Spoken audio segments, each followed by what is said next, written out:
அதிமுகவின் ரத்தத்தின் ரத்தமான சொந்தத்தின் நடனம்தான் இது.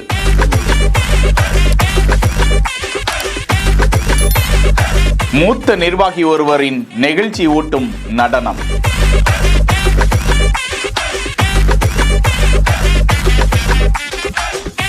அதிமுக பொதுச் செயலாளர் எடப்பாடி பழனிசாமி தமிழகம் தோறும் 2026 சட்டமன்ற தேர்தலை நோக்கிய பிரச்சார பயணத்தில் ஈடுபட்டிருக்கும் நிலையில் தர்மபுரி மாவட்டத்தில் நடக்கக்கூடிய பிரச்சாரத்திற்கு முன்னதான கலை நிகழ்ச்சிக்கு இடையே அக்கட்சியின் மூத்த நிர்வாகி ஒருவர் தனது தலைமுடியை இரட்டை இலை போன்று முடித்திருத்தம் செய்து கொண்டு அந்த அதிமுகவிற்கான விளம்பர பாடலுக்கு நடனம் ஆடுவது குறித்த காட்சி வெளியாகி நெகிழ்ச்சியை ஏற்படுத்தி வருகிறது. அந்த அதிமுக தொண்டர் எந்த அளவிற்கு அதிமுக மீது அன்பை வைத்திருப்பார், ஆழமான நம்பிக்கையை வைத்திருப்பார் என்பது இந்த நடனத்தின் மூலம் வெளிப்படுகிறதா? கருத்துக்களில் கதையுங்கள். செய்திகளை வழங்குவோர் Alaya cotton dhoti shirts, Medway hospital, GT holidays.